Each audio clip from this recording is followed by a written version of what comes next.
બધાને નમસ્કાર.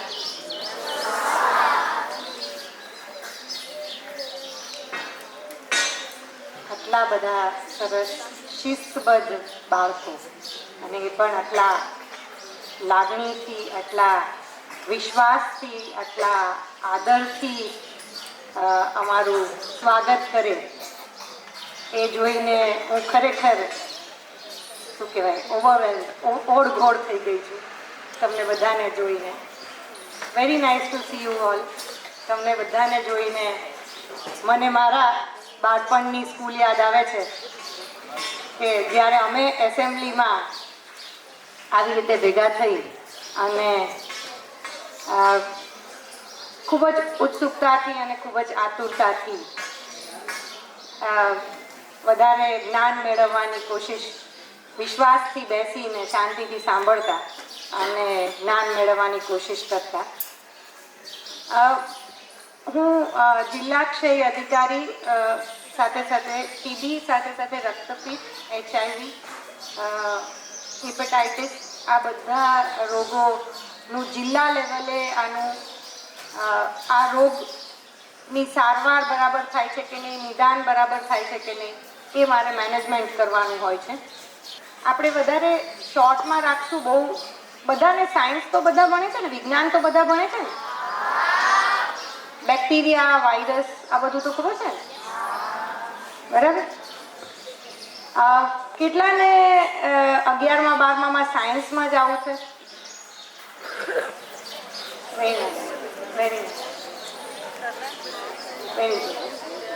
આટલા બધા લોકોને ખબર છે કે શેમાં જવું છે, એ બહુ સારી વાત છે. વેરી નાઇસ, બહુ સરસ. અને એમાંથી ડોક્ટર્સ કેટલાને બનવું છે? Wow, that's so good to see. Very nice, બહુ સરસ. વેરી નાઇસ, સરસ.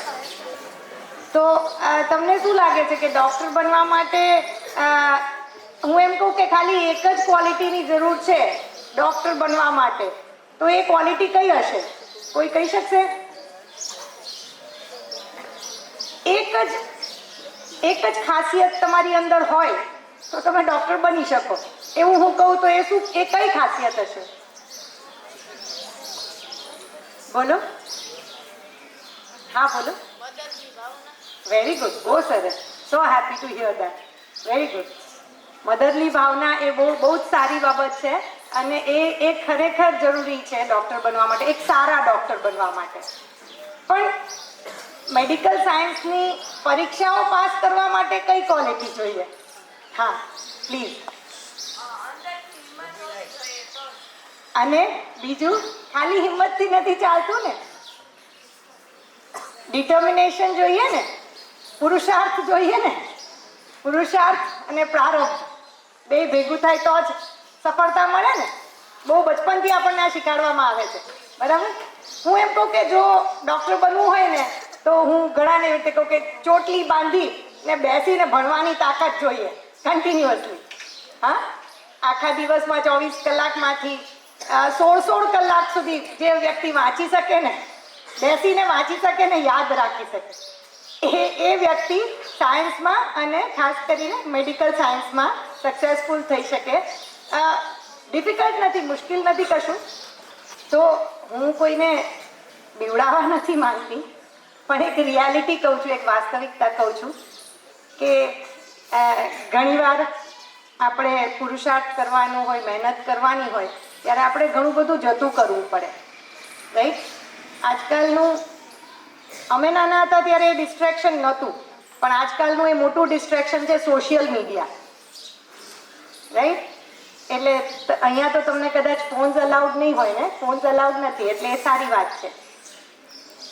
નહીં તો આ પ્રિમાઇસીસની બહાર જે દુનિયા છે એનું મને લાગે છે કે એ દુનિયામાં તમારી એજના બાળકોનો મોટા ભાગનો ટાઈમ સોશિયલ મીડિયા ખાઈ જતું હશે, એટલે વાંચવા માટે ટાઈમ ના રહે, રાઈટ? અને બીજું, સોશિયલ મીડિયાને કારણે ઘણા બધા સાયકોલોજીકલ ઇશ્યુઝ બી થાય કે કોઈ લાઈક આપે તો ખુશ થઈ જાય, કોઈ લાઈક ન આપે તો અપસેટ થઈ જવાય. એટલે સારી બાબત છે અહીંયા કે અહીંયાના બાળકો સોશિયલ મીડિયાથી દૂર છે. Very nice to see that. એટલે હોપફુલી ભવિષ્યમાં હું તમારામાંથી ઘણા બધા ડૉક્ટર્સ જોઈશ એવી મને આશા છે. બધાને પ્રેઝન્ટેશન દેખાય છે? ઓકે. એટલે આ જે ક્ષયરોગનો બેક્ટેરિયા છે ને, માઇકોબેક્ટેરિયમ ટ્યુબરક્યુલોસિસ, એ થોડોક અલગ પ્રકારનો બેક્ટેરિયા છે. એ બેક્ટેરિયા એકમાંથી બે વિભાજિત થવામાં જ ઘણી બધી કલાકો લે છે. એટલે ક્ષયરોગ છે એ એના લક્ષણો ધીમે ધીમે દેખાય. ક્ષયરોગ, રક્તપિત્ત, આ બધાના જે જીવાણુ છે, બેક્ટેરિયા છે, માઇકોબેક્ટેરિયમ છે, એટલે એ ધીમે ધીમે રોગ વધે અને પાછું દવાની અસર થાય તો પણ ધીમે ધીમે જાય. એટલે માઇકોબેક્ટેરિયમની એક ખાસિયત છે, એ અલગ પ્રકારના બેક્ટેરિયા છે અને એના કારણે એ બેક્ટેરિયાને દવાઓ બી ઝાઝી જોઈએ. એક જ જાતની દવા એને લાગુ ના પડે, 3-4 જાતની દવાનું કોમ્બિનેશન આપવું પડે. ટીબીમાં, રક્તપિત્તમાં. ટીબી અને રક્તપિત્ત બંને ફેલાય સેમ રીતે. આમાં પિક્ચર બતાવ્યું છે, દેખાય છે ને? હા, શ્વાસોશ્વાસ દ્વારા. જે દર્દી છે એ જ્યારે ખાંસે, છીંક ખાય અથવા ખાંસે, તો એમાંથી જે જંતુઓ હવામાં ફેલાય, તો એના આટલા એરિયામાં જે એની સાથે રહેનારા લોકો હોય એને એ જંતુઓ લાગે તો એને ચેપ લાગે, અને જો એની રોગ પ્રતિકારક શક્તિ નબળી હોય તો અને તો જ એને એ રોગ થાય. આ બાબત બી અલગ છે બીજા રોગ કરતા. કોવિડમાં બી આપણે જોયું હતું ને કે બધાને કોવિડ નહોતો થતો, કોઈકને થતો હતો. એક સારી બાબત કહેવાય, કુદરતે એક બહુ સારી બાબત રાખી છે કે રોગ પ્રતિકારક શક્તિ. આપણી રોગ પ્રતિકારક શક્તિ સારી હોય ને તો આપણને એ રોગ ના થાય. એટલે ખાસ બધા હવે ધ્યાન આપજો કે આપણે એ શીખવાનું છે કે આપણે બીમાર કેમ ન પડવું, બીમારીથી કેમ દૂર રહેવું. બરાબર? રોગ પ્રતિકારક શક્તિ કેવી રીતે સારી રાખવી અને બીજા જેમને આ રોગ હોય એમને સમયસર દવાખાને પહોંચાડી, એમને સારવાર ઉપર મુકાવી અને એમને સાજા કરીએ તો આપણે પણ તંદુરસ્ત રહી શકીએ. એટલે અંદાજે કોઈ કહી શકશે કે 100 માણસોને ટીબીનો ચેપ લાગ્યો હોય તો એમાંથી કેટલાને ટીબીનું દર્દ થાય? એક ફિક્સ્ડ જગ્યા છે કે જેમાં 100 લોકો છે અને 100 લોકોને ટીબીનો ચેપ લાગ્યો છે, તો એમાંથી કેટલાને ટીબી થાય અંદાજે? કોઈ કહી શકશે? અંદાજો ખાલી 25? ગુડ. બીજા? હા, ઓકે. થેન્કફુલી ભગવાનનો આપણી ઉપર ઉપકાર છે કે 100માંથી 10 લોકોને 10% જ ચાન્સ છે ટીબી થવાનો. એટલો આપણને જેટલો લાગે છે ને એટલો ડરામણો રોગ નથી. તો પછી લોકો કેમ એટલા બધા ડરે છે ટીબીથી? કોઈના ઘરમાં કોઈને, તમે લોકોએ સાંભળ્યું હશે કે એના ઘરમાં તો ટીબી છે, ત્યાંથી પાણી નહીં પીવાનું, એના ઘરમાં નહીં જવાનું, આવું બધું. કોવિડમાં બી એવું કરતા હતા. ચેપ લાગે છે બધાને ટીબી નથી થતો. જેની રોગ પ્રતિકારક શક્તિ નબળી હોય એને થાય. હવે રોગ પ્રતિકારક શક્તિ કોની નબળી હોય? ડાયાબિટીસ હોય, HIV હોય, કે દારૂનું વ્યસન હોય, કે બીડી તમાકુનું વ્યસન હોય, કે એનિમિયા હોય, હિમોગ્લોબિન ઓછું હોય, તો એ બધાને ટીબી થઈ શકે, જોખમ છે. બરાબર? અહીંયા બેસેલા બધા તંદુરસ્ત લોકો છે. આપણે આપણી તંદુરસ્તીની જાળવણી કરીએ તો આપણે રોગથી દૂર રહી શકીએ. આ બાજુથી મને કોઈ કહેશે કે તંદુરસ્તીની જાળવણી કરવા માટે શું શું કરવાનું? આપણે શું કરાવે? સવારના તમે સ્કૂલમાં આવો એટલે વહેલા તમને શું કરાવે? પછી વેરી ગુડ, પ્રાર્થના. પછી યસ, બોલો શું કરવાનું? વેરી ગુડ, બહુ સરસ, very nice, happy to here. હા, બોલો. વેરી ગુડ, બહુ સરસ, ગુડ. પછી શાકભાજીની સાથે વેરી ગુડ, બહુ સરસ, સો નાઇસ ટુ હિયર. હા, પ્લીઝ. સ્વચ્છતા રાખવી. સ્વચ્છતા રાખવી. સો નાઈસ, સો નાઈસ, પરફેક્ટ, પરફેક્ટ. આ બધું ખાલી બોલવાનું જ નથી. તમે લોકો એટલે બોલો છો કે તમે એને જિંદગીમાં આચરણમાં લાવ્યા છો, બરાબર? તમે એને પ્રેક્ટિસમાં મૂક્યું છે એટલે તમે એ બોલો છો. એટલે બધા અહીંયા જેટલા બેસેલા છે એ બધા આ બધું જ કરશે તો ભવિષ્યમાં ક્યારેય બીમાર નહીં પડે, રાઈટ? સામાન્ય શરદી ઉધરસ થી લઈને ટીબી સુધી બધી વસ્તુમાં આ જ છે કે ખોરાક, કુદરતી ખોરાક, ખાય લીલી ભાજી તો તબિયત રહે તાજી માજી, બરાબર? અને કઠોળ પણ ખાવું પડે. તમે બધા ગ્રોઈંગ ચિલ્ડ્રન છો, બરાબર? તમારા વિકાસ માટે ખોરાકનો કયો પદાર્થ કામ આવે? પ્રોટીન. તો પ્રોટીન શેમાં હોય? કઠોળમાં. કઠોળના નામ શું? કઠોળ એટલે એમાં શું શું આવે? મગ, ચણા, ચોળા, રાજમા, છોલે, રાઈટ. પાછા આપણે ટીબીના ભારણ ઉપર આવીએ કે આખા ભારત દેશમાં કોઈના ઘરમાંથી કોઈ ફોરેન ગયું હશે ને તો ખબર હશે કે પરદેશ જવા માટે એ લોકો છાતીનો ફોટો પડાવે, એક્સરે પડાવે, અને એ એક્સરેમાં જરાક બી ટીબી દેખાય તો એને ત્યાં જવા માટે અનફિટ કરે, રાઈટ? કારણ કે એ બધા દેશોમાં ટીબીના દર્દીઓ સાવ નહિવત છે, બરાબર? ટીબી ચેપી રોગ છે એટલે ધીમે ધીમે બધાને ટીબીના દર્દીઓને શોધી અને જ્યારે એમને સારવાર ઉપર મૂકી અને સાજા કરી દેવામાં આવે તો પછી એકમાંથી બીજાને ચેપ લાગતો અટકી જાય. હવે આપણે શું કામ આજે અહીંયા બધા ભેગા થયા છે? આ સાંભળવા માટે. વાંચો તમે, ત્યાં દેખાય છે બધાને? હા, દુનિયાના ચોથા ભાગના દર્દીઓ ભારત દેશમાં છે. આખા વિશ્વમાં જેટલા ટીબીના દર્દી છે ને એમાંથી ચોથા ભાગના દર્દી તો ભારત દેશમાં જ છે, બરાબર? 20 લાખ લોકોને ટીબીના રોગને કારણે 1 વર્ષમાં મૃત્યુ પામે છે. બીજા ચેપી રોગ કરતાં પણ ટીબીને કારણે વધારે મૃત્યુ થાય છે. 3 લાખ બાળકોને ભારત દેશમાં 3 લાખ બાળકોને પોતાનું ભણવાનું છોડવું પડે છે. શું કામ? કારણ કે એના મા બાપને ટીબી થયો હોય તો એ લોકોને એ કામે ના જઈ શકે, મજૂરીએ ના જઈ શકે, તો એમના બદલે એમના બાળકોને મજૂરીએ જવું પડે. મા બાપને બદલે બાળકોને મજૂરીએ જવું પડે એટલે બાળકોને ભણતર મૂકવું પડે. તો એનાથી તમને બધાને શું સમજમાં આવ્યું કે તમે બધા કેટલા નસીબદાર છો કે તમને ભણવાની તક મળી છે, રાઈટ? 1 લાખ સ્ત્રીઓને તેમના કુટુંબમાંથી ત્યજી દેવામાં આવે. તમે બધી યંગ ગર્લ્સ છો. આ કેવી વાત કહેવાય? ડિસ્ક્રિમિનેશનની વાત કહેવાય ને. કોઈ પુરુષને જો ટીબી થાય તો એની પત્ની છે એને એની સારવાર કરે, એને સાજો કરે.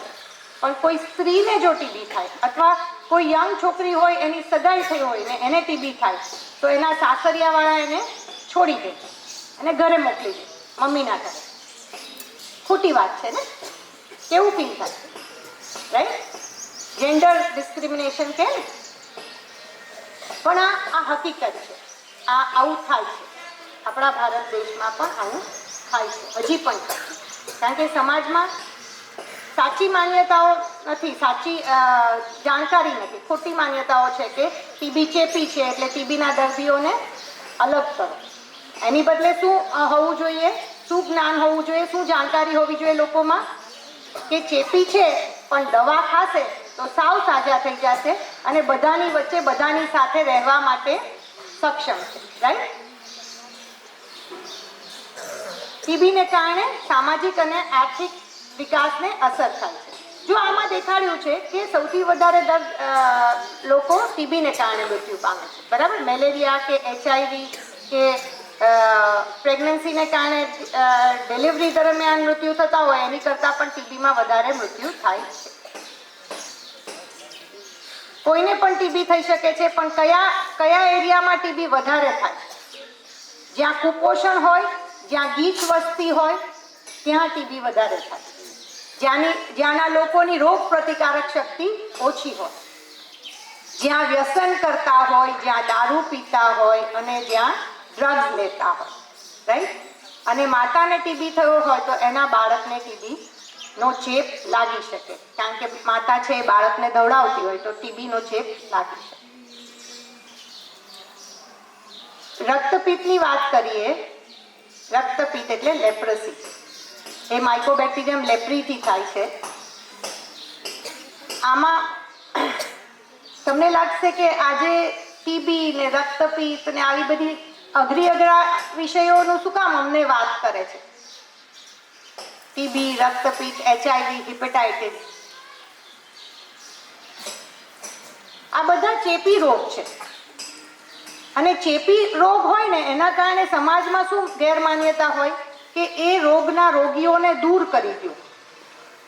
તો હું આજે તમારા વચ્ચે શું આશા લઈને આવી છું કે તમે અહીંથી બરાબર સમજી અને આ જાણકારી તમે મારા આર્મીમાં જોઈન થાવ છો, બરાબર, મારી ટીમમાં જોઈન થાવ છો અને તમે આ જાણકારી ફેલાવશો કે આ રોગથી બીવાની જરૂર નથી, આ રોગીઓથી બીવાની જરૂર નથી. આપણે આપણી રોગ પ્રતિકારક શક્તિ સારી રાખવાની અને આ રોગના જે દર્દીઓ છે એમને દવા ખવડાવવાની, એમને સાજા કરવાના. અને એમને સાજા કરીએ તો આપણને ચેપ લાગવાની શક્યતા ઘટી જાય. સમજી ગયા બધા? સમજ્યા કે નહીં? કોઈ કહેશે મેં જે આખું કીધું એ શું વાત કરી મેં આખી? મેં તમને શું કામ આ બધી? યસ પ્લીઝ, માઇક આપો કે બધું? હા,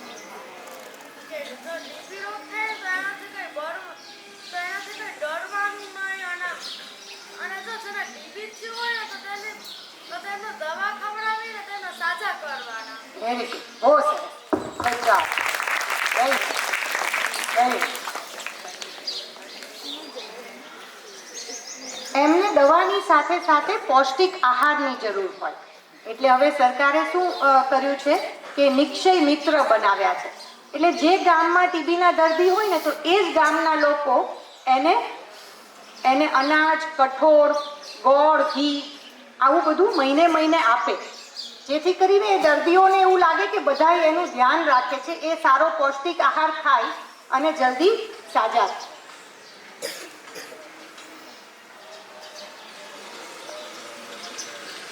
રક્તપિત્ત પણ એ જ રીતે ફેલાય છે જે રીતે ટીબી ફેલાય છે, શ્વાસોશ્વાસ દ્વારા. હા, રક્તપિત્તમાં બી બહુ બધી ગેરમાન્યતાઓ છે. તમે કોઈ રક્તપિત્તના દર્દી જોયા છે? નહીં. તમે કોઈ એવા ભિક્ષુક જોયા છે જેના હાથ આમ થઈ ગયા હોય? જોયા છે? એને પહેલા રક્તપિત્ત થયો હશે અને એના કારણે એના આંગળા વળી જાય, ડિઝેબિલિટી થઈ જાય, એનો પગ આમ લટકી જાય, એને હાથ પગમાં બહેરાશ આવી જાય, એને લાગે તો ખબર ન પડે, રાઈટ? સંવેદનાનો અભાવ, બહેરાશ એટલે સંવેદનાનો અભાવ હોય, હાથ પગમાં સંવેદનાનો અભાવ હોય. પણ આપણે એ દર્દીઓ તરફ સંવેદના રાખવાની છે, આપણે એમના તરફ બહેરું નથી થઈ જવાનું.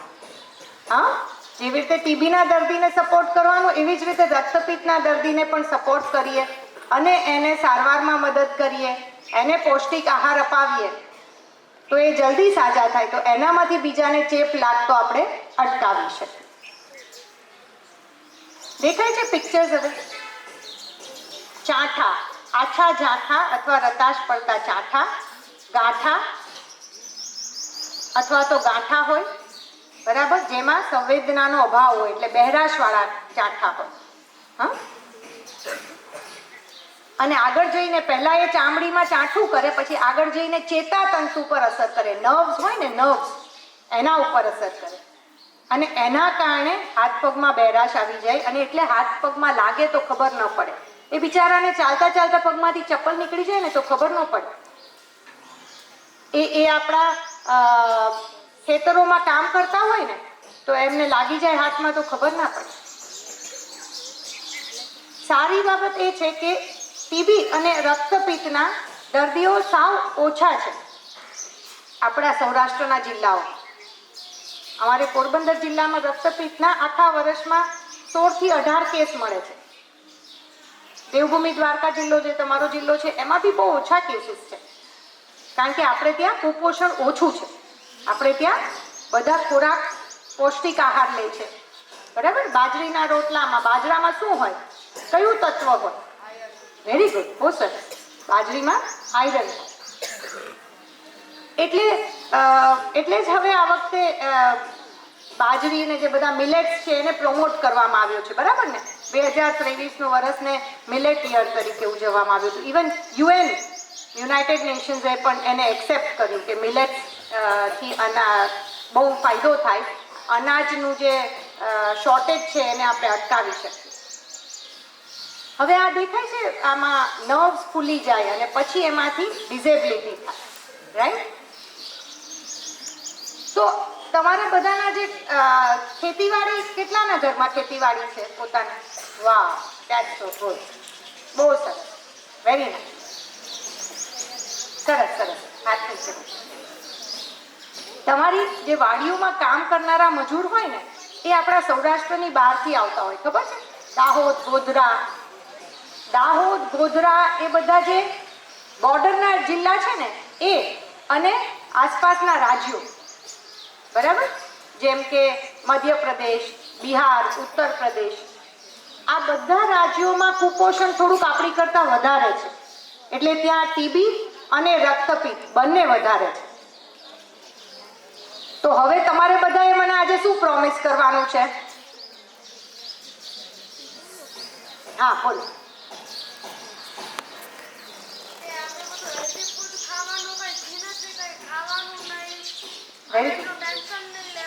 વેરી ગુડ, જંક ફૂડ નહીં ખાવાનું, ટેન્શન નહીં લેવાનું, બહુ સરસ, વેરી નાઇસ. બીજું, તમારા વાડીના મજૂરો પ્રત્યે તમારો શું ફરજ છે? તમારી વાડીઓમાં જે મજૂરી કરે છે એના પ્રત્યે તમારી શું ફરજ છે? એ લોકોને તો આપણી ભાષા બી ના આવડતી હોય, આપણા ગામમાં, આપણા જિલ્લામાં ક્યાં કયા રોગની દવા મળે છે એ પણ ન ખબર પડતી હોય, તો તમારી શું ફરજ છે એને માટે? હા, અમારે વાડી છે ને ત્યાં અમારે મજૂર નથી. મારા કાકા હે ને એની વાડી એ બીમાર, એ હિન્દીમાં બોલે. હા, હિન્દીમાં બોલે છે, તો એને આવું પડે ને એ તો પૈસા લઈને જાય અને દવાખાને લઈ આવે. વેરી ગુડ, સરસ, બેસો. હવે તમારે શું કરવાનું? આ બધા રોગ વિશે તમને મેં માહિતી આપી, તો તમારે એને સરકારી દવાખાનાઓ હોય ને એમાં લઈ જવાનું. આ બધા રોગનું નિદાન મફતમાં થાય અને સારવાર પણ મફતમાં થાય, બરાબર. તમારું ભાણવડ તાલુકો છે તો ભાણવડમાં એક સામૂહિક આરોગ્ય કેન્દ્ર છે, બરાબર. ભાણવડમાં એક CHC છે, સામૂહિક આરોગ્ય કેન્દ્ર. ત્યાં બધા રોગોનું નિદાન પણ થાય અને સારવાર પણ મળે, બરાબર. ટીબીનું પણ નિદાન થાય, ટીબીનું નિદાન પણ થાય, રક્તપિત્તનું નિદાન પણ થાય અને ત્યાં જ સારવાર પણ મળે. તો સારી બાબત શું છે, શું સારું છે કે એને પૈસા આપી દેવાને, એને જવા દેવું એની મેળે, કે આપણે એને સાથે લઈને દવાખાને જવું, કઈ બાબત સારી કહેવાય? Very good. તો આજે મને તમે બધા પ્રોમિસ કરો છો કે તમારી આસપાસ જે પણ ટીબી કે રક્તપિત્તના દર્દીઓ લાગે એને તમે દવાખાના સુધી લઈ જાશો, એની નિદાન અને એની સારવારમાં મદદ કરશો, બરાબર. તને પણ પૂછું છું, હા, ટીબી અને રક્તપિત્તના દર્દીઓને મને આ ના થાય એવું વિચારીને આપણે બેસી રહીએ ને, તો ક્યારેક આપણા ઘરની આસપાસ કે આપણા ઘરમાં કોઈને ડાયાબિટીસ હોય અને એને ટીબી થાય ને, તો પછી આપણે વિચારતા થઈએ કે આમને ક્યાંથી ચેપ લાગ્યો હશે. તો એની કરતાં સારો રસ્તો શું છે કે આપણે શીખી લઈએ, આપણે જ્ઞાન મેળવી લઈએ કે ટીબી ને રક્તપિત્તના લક્ષણો શું છે, અને પછી આપણે એ દર્દીઓને દવાખાના સુધી લઈ જઈએ, એમને પ્રેમ અને સહાનુભૂતિથી દવા ખાવાની હિંમત આપીએ. કારણ કે ટીબીની દવા 6 મહિના ચાલે અને રક્તપિત્તની દવા 1 વર્ષ ચાલે. આપણે કોઈને શરદી ઉધરસ થઈ હોય તો 15 દિવસ દવા ખાવી પડે તો કેટલું ભારી પડે. વચ્ચે વચ્ચે ભૂલી જાય, એકાદો ડોઝ ભૂલી ગયા હોય, મમ્મી પપ્પા યાદ કરે ત્યારે થાય. હા, તો આ બધાને તો 6 મહિના 1 વર્ષ દવા ખાવી પડે. ટીબીમાં MDR ટીબી થાય તો 2 વર્ષ દવા ખાવી પડે. ટીબીના દર્દીઓ વચ્ચે વચ્ચે દવા ભૂલી જાય દવા મૂકી દે, પાછા સાજા થઈ જાય એટલે દવા મૂકી દે, પૂરી દવાનો કોર્સ ન કરે, પાછો ટીબી થાય તો પછી MDR ટીબી થઈ જાય, એના જે જંતુ છે એ રીઢા થઈ જાય, તો પછી એને 2 વર્ષ દવા લેવી પડે. બરાબર? તો હું એવી અપેક્ષા રાખું છું તમારા બધા પાસેથી આજે કે તમે બધા આ જે જ્ઞાન મેં તમને આપ્યું છે એ તમે એ જ્ઞાનનો ફેલાવો કરશો. બરાબર? તમારા ઘરમાં, તમારા ઘરની આસપાસ તમે આજે જે શીખ્યા એ તમે જઈને તમારા મમ્મી પપ્પાને કહેશો. બરાબર છે? અને એમને કહેશો કે આ રીતે આપણે સમાજમાંથી રોગને દૂર કરવાનો છે, ન કે રોગીઓને. બરાબર? આપણે જે આ વાત થઈ એ જ બધું છે. સ્વસ્થ ખાઓ, સ્વસ્થ રહો. બરાબર? અને સ્વાસ્થ્યપ્રદ આદતો એટલે કે નિયમિત સ્નાન કરો, સાફ કપડાં પહેરો, દરેક ભોજન પહેલા અને શૌચાલયનો ઉપયોગ કર્યા પછી સાબુ અને સ્વચ્છ પાણીથી હાથ ધોઈ સ્વચ્છતા જાળવો, નિયમિત રીતે યોગ, કસરત અને રમતગમતની પ્રવૃત્તિ સાથે સંકળાયેલા રહો અને 8 થી 10 કલાકની સારી ઊંઘ કરો. સારું છે કે તમે બધા સોશિયલ મીડિયાથી દૂર છો, પણ એક રિક્વેસ્ટ એ પણ છે કે જેટલા ઘરે રહે છે, ઘરમાં રહે છે, ટીવીથી પણ દૂર રહેજો. હા, ટીવીમાં પણ એવું નોલેજ નથી આવતું અને ટાઈમનો બગાડ ઘણો બધો થાય છે. જો આપણે ભણતરમાં આગળ વધવું હોય તો અમુક ડિસ્ટ્રેક્શન્સ છે એનાથી આપણે દૂર રહેવું પડે. હવે આજે ફૂડ પિરામિડ બતાવ્યો છે ને, એમાં જુઓ ફાઈબર્સ જે છે ને, ફાઈબર્સ રેસાળ પદાર્થ એટલે કે ફ્રૂટ અને વેજીટેબલ એ ઝાઝા લેવાના છે, જોયું? અને શુગર્સ ને એ બધું ઓછું લેવાનું છે, મિષ્ટાન. બરાબર? ફ્રૂટ ને વિટામિન શું કામ ખાવા જોઈએ? ફ્રૂટ અને વેજીટેબલ શું કામ ખાવા જોઈએ? મેં એનો જવાબ બી આપી દીધો. ફ્રૂટ અને વેજીટેબલ શું કામ ખાવા જોઈએ? એમાં બધા સાથે જ બોલો, એમાં શું હોય? વિટામિન્સ હોય. વિટામિન્સ હોય, મિનરલ્સ હોય. રાઈટ? હવે આ તમાકુના વ્યસનની વાત છે. તમાકુનું સેવન કરનારા ખરેખર બાળકોમાં પણ આ સેવન થાય છે. શું કામ થાય છે? એનું કારણ એ છે કે સ્કૂલ્સની આસપાસ એનું વેચાણ થાય છે. કોઈએ પેકેટ જોયું છે તમાકુનું? ટોબેકોનું પેકેટ જોયું છે? એની ઉપર કયા રોગનું પિક્ચર છે? બહુ બીક લાગે એવું. Exactly, cancer. હવે એક ટાઈમ હતો, અમે જ્યારે નાના હતા ને તમારી જેવડા, ત્યારે સિગરેટના પેકેટ ઉપર ખાલી એક સેન્ટેન્સમાં, એક વાક્યમાં આવતું કે ધૂમ્રપાન શરીર કે લીએ હાનિકારક. બસ એટલું જ આવતું. એમાં આપણી પ્રજા તો પાછી અભણ, વાંચતાય ના આવડે, હે ને? એટલે પછી એ વાક્યની કાંઈ અસર નથી થતી. એટલે cancer care institute of India અને ડૉક્ટર્સ મળી અને ગવર્મેન્ટને આ પ્રસ્તાવ મૂક્યો અને પછી ગવર્મેન્ટે આ કમ્પલસરી બનાવ્યું કે આખા પેકેટમાં 3/4 પાર્ટમાં, બરાબર, 3/4 પાર્ટમાં પિક્ચર હોવું જોઈએ, ફોટો હોવો જોઈએ. શેનો? તમાકુથી થતા નુકસાન. એઝ અ ડૉક્ટર તમને લોકોને હું કહું, કદાચ તમે લોકોએ એવું માનતા હો તો કે લેડીઝ તમાકુ ના ખાતી હોય એટલે લેડીઝને કેન્સર ના થતું હોય. એવું નથી. લેડીઝને પણ મેં તમાકુ ખાતા જોઈ છે અને લેડીઝને પણ કેન્સર થતા, કેન્સરને કારણે જડબું કાઢેલું મેં જોયું છે. રાઈટ? પિક્ચર જોવા જઈએ ત્યારે લાંબી લાંબી એડવર્ટાઇઝ આવતી હોય, આપણે જોવી ના ગમે, પણ એ જોવી જોઈએ. જોઈએ તો ખબર પડે, આપણે કોઈકને કહી શકીએ. બરાબર ને? કે આનાથી દૂર રહો. રાઈટ? તમને કોઈને કંઈ ક્વેશ્ચન્સ હોય તો તમે મને કહો.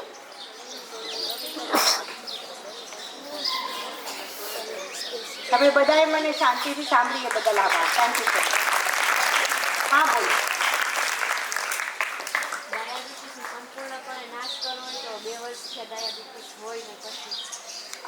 ડાયાબિટીસ અને બીપી આ બે રોગ એવા છે કે એમાં જનરલી પહેલાં સ્થૂળતા આવે, ઓબેસિટી, મેદસ્વીતા આવે.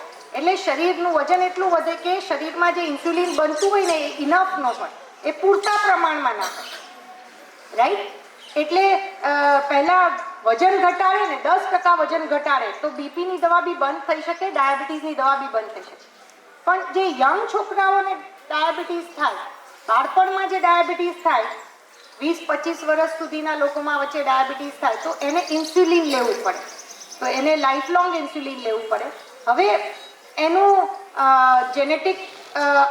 જેનેટિક્સ વધી રહ્યું છે આગળ, અને એમાં આગળ એવી આશા છે કે પેન્ક્રિયાસના જે સેલ્સ જે ઇન્સ્યુલિન બનાવતા હોય ને એ સેલ્સ જ પેન્ક્રિયાસમાં ઇમ્પ્લાન્ટ કરી દેવાના, જેથી કરીને કુદરતી રીતે ઇન્સ્યુલિન બનતું થાય. પણ એ હજી રિસર્ચ લેવલ પર છે, રાઈટ. પણ ડાયાબિટીસની જે ગોળી જેને લેવી પડતી હોય એ ગોળી ઉપરથી એ લોકો નીકળી શકે જો એ પોતાનું ખાનપાન વ્યવસ્થિત કરે અને પોતાનું વજન ઘટાડે અને એક્સરસાઇઝ કરે. ઓકે, હા એક મિનિટ, ઓલો ભાઈ પહેલા ઉભો હતો. હા, તમે કીધું સિગરેટના બોક્સ ઉપર સરકારને અપીલ કરી ફોટો રાખવાનું ફરજિયાત કર્યું, તો એને બદલે બેન કરાવી દીધું હોત તો? That's a very good question. પણ સરકાર અને અમુક ઇકોનોમિક્સ નામનો એક વિષય છે જે 11મા 12મામાં લોકોને ભણવામાં આવતું હોય, એટલે એમાં કેવું છે કે એમાંથી ઘણા લોકોને એ જે ઇન્ડસ્ટ્રી હોય એમાં કામકાજ મળતું હોય, મજૂરી મળતી હોય. બીડીના કારખાનામાં લોકો જે બીડી વાળતા હોય એને કામ ધંધો મળતો હોય, એના વેચાણથી સરકારને અમુક ટેક્સ બી મળતા હોય. એટલા માટે એનું વેચાણ બંધ સરકાર નથી કરી શકતી, પણ એની પર ટેક્સ વધારી દે છે, જેથી કરીને કોઈ પણ વસ્તુ મોંઘી થાય તો લોકોને ખબર પડે, લોકો વિચારે કે ખરેખર એમાં પૈસા નાખવા જેવા છે કે નહીં, રાઈટ. હા, એસિડિટીનું મુખ્ય કારણ શું છે? ઓહ વાવ, વેરી ગુડ ક્વેશ્ચન. એસિડિટીનું મુખ્ય કારણ તીખું તળેલું ખાઈએ તો થાય, સરખી ઊંઘ ન કરીએ તો થાય, અને સમયસર ના જમીએ તો થાય, બહુ ભૂખ્યા રહીએ તો પણ થાય, રાઈટ. પાણી પીવાનું અને ઊંઘ સરખી કરવાની અને આરોગ્યપ્રદ ખાવાનું, એટલે કે બધું બેલેન્સ મિક્સમાં ખાવાનું. ખૂબ જ તીખું તમતમતું ખાવાથી પણ એસિડિટી થઈ શકે, રાઈટ. હા, બેસ. ટીબી એટલે એના લક્ષણો એટલે ઉધરસ આવે, ભૂખ ન લાગે, વજન ઘટતું જાય, સાંજ સમયે ઝીણો ઝીણો તાવ આવે, અને 15 દિવસથી જો આ થતું હોય તો આ વ્યક્તિ ટીબીનો શંકાસ્પદ કેસ કહેવાય. તો એને કફનો રિપોર્ટ કરાવવો જોઈએ અને છાતીનો એક્સરે કરાવવો જોઈએ. બંને વસ્તુ દરેક સરકારી દવાખાનામાંથી મફતમાં થઈ જાય છે. તો આ કરાવવાથી એનું નિદાન થાય, અને જો નિદાન થાય તો પછી એની સારવાર કરે તો 6 મહિનામાં સાવ સાજા થઈ જાય. રક્તપિત્તના લક્ષણો મેં જે ફોટા બતાવ્યા હતા એમાં હતા આછા ઝાંખા અથવા રતાશ પડતા ચાઠા અથવા ગાંઠા. અહીંયા કાન ઉપર કાનની બૂટ જાડી થઈ ગઈ હોય, નાક બેસી ગયું હોય, અહીંયા મોટા મોટા ગાંઠા હોય, અથવા પીઠમાં ગાંઠા હોય, હાથ અથવા પગમાં બહેરાશ, એટલે મેં જે કીધું હાથમાં લાગી જાય તો ખબર ના પડે, પગમાંથી ચંપલ નીકળી જાય, અને મેં જે કીધી વિકૃતિ, આ રીતની વિકૃતિ હોય ને, એટલે એમાં કેવું થાય કે વિકૃતિ થઈ જાય ને પછી આપણે એને નિદાન કરીને સારવાર કરીએ તો એનામાંથી બીજાને ચેપ લાગતો અટકી જાય, પણ એ વિકૃતિ ન જાય. એ વિકૃતિ માટે પછી ઓપરેશન કરાવવું પડે, સર્જરી કરાવવી પડે, રિકન્સ્ટ્રક્ટિવ સર્જરી. હા બોલો. એક રોગ નીકળ્યો છે જે આંખમાં લાલ થઈ જાય ને સોજી જાય, એ કેના લીધે છે? એ વાયરસના લીધે થાય, કન્જક્ટિવાઇટિસ કહેવાય એને. એટલે એ પણ ચેપી રોગ જ છે, અને એ પણ આવી જ રીતે હવા દ્વારા જ ફેલાય, રાઈટ. એટલે જેને કન્જક્ટિવાઇટિસ થવું હોય એને થોડોક વખત બીજાથી દૂર રહેવું જોઈએ, અને એ જે આંખ ચોડે તો એના હાથમાં બધા વાયરસ ચોંટી જાય, પછી જ્યાં જ્યાં હાથ એના જાય ત્યાં બધે એ વાયરસ જાય, રાઈટ. પછી ત્યાં આપણે અડીએ તો આપણને ઇન્ફેક્શન લાગે. હા,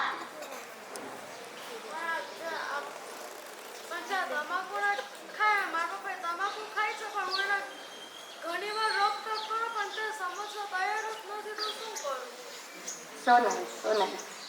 આઈ કેન અન્ડરસ્ટેન્ડ. હું સમજી શકું કે તમને લાગણી થાય પપ્પા માટે, પણ એમાં છે ને કદાચ થોડીક વધારે લાગણી વેડા કરીને તમે એને ઇમોશનલ બ્લેકમેલિંગ કરીને બી સ્ટોપ કરાવી શકો. પણ એનાથી વધારે તો તમે એને એના નુકસાન બતાવીને કરી શકો. પણ જનરલી જે તમાકુ સાથે એટલા બંધાણી થઈ ગયા હોય, એ તમાકુ જે છે એ મગજમાં જ અસર કરતું હોય, એટલે એને એની આદત પડી ગઈ હોય, એટલે એમને એવું લાગે કે આ મૂકીશ તો મને આમ થશે, મને કબજિયાત થઈ જશે, મને મજા નહીં આવે, આમ ડલ ફીલ થશે. પણ આપણે એમને એ સમજાવવું પડે કે ડલ ફીલ થશે તો એ 1 દિવસ 2 દિવસ પછી ધીમે ધીમે શરીરને એની આદત પાછી જતી રહેશે, તો એ બીજા લોકોની જેમ જ નોર્મલી જીવી શકશે. એટલે આ પ્રેમથી અને સપોર્ટથી થઈ શકશે, કાઉન્સેલિંગથી થઈ શકશે. અને નિકોટિન ચ્યુઇંગમ આવે છે, એની ડૉક્ટરની સલાહથી નિકોટિન ચ્યુઇંગમ લેવાથી પણ થઈ શકે, એ છોડી શકે. હા હા, અસ્થમા એટલે ફેફસાની બીમારી, એમાં ઉધરસ આવે ને શ્વાસ ચડે, રાઈટ? એ જનરલી એલર્જીના લીધે થાય, પણ ઘણીવાર એના પ્રેસિપિટેટિંગ ફેક્ટર્સ બીજા બી હોય. સ્ટ્રેસને કારણે પણ અસ્થમેટિક ટેન્ડન્સી જેની હોય ને, જેને અસ્થમા થવાનું રિસ્ક હોય ને, એને સ્ટ્રેસને કારણે પણ થાય. એટલે એમાં પણ મેં કીધું એમ ઇમ્યુનિટી આપણી સારી રાખીએ, બધું આરોગ્યપ્રદ ખોરાક લઈએ, જંક ફૂડ ના લઈએ, પ્રિઝર્વેટિવવાળા ખોરાક ના લઈએ, ધૂળ અને રજથી દૂર રહીએ, તો આપણે અને ઊંઘ સરખી કરીએ તો આપણે આ રોગથી બચી શકીએ. હા બોલો. આપણે અહીંયા ઓડિયો થાય તો એનું સારવાર શું? ઓડિયો ઓડિયો એટલે ગાંઠા. હા, તો એને ટેસ્ટ કરાવવું પડે, અને એમાં જે બેક્ટેરિયા નીકળે એ પ્રમાણેની એની સારવાર હોય.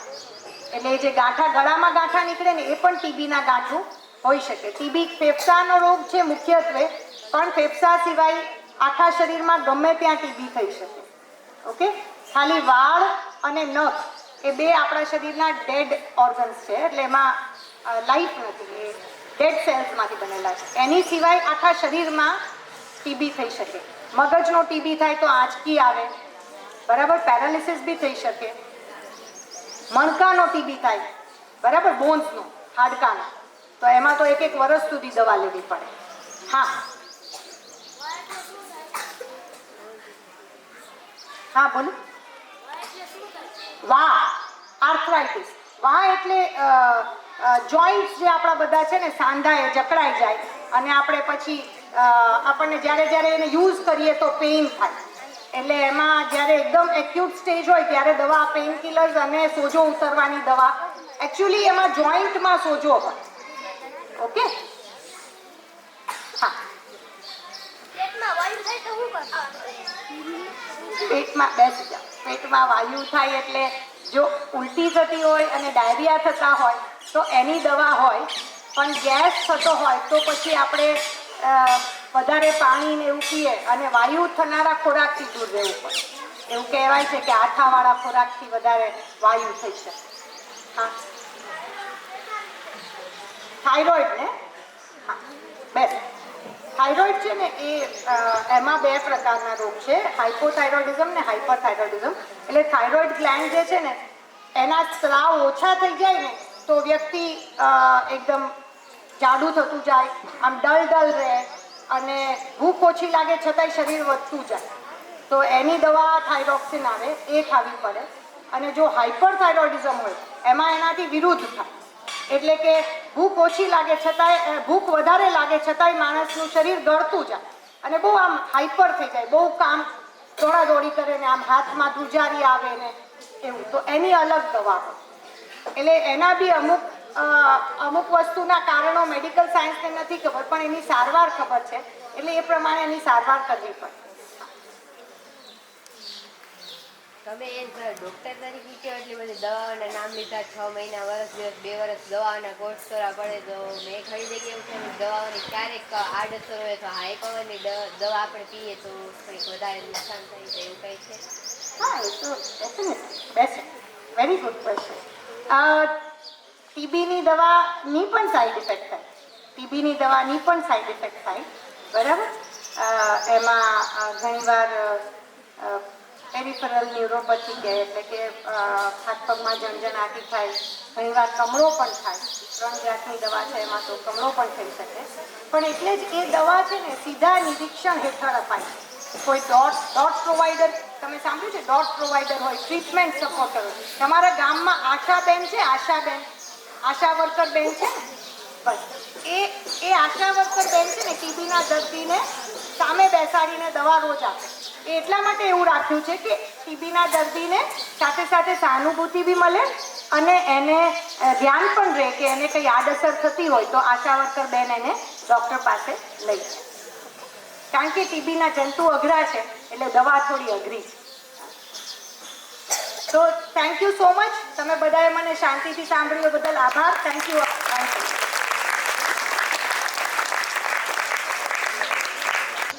ભીમસિંહ સાહેબને ખબર ના પડવા દીધી કે બંને તાવ આવે એમ.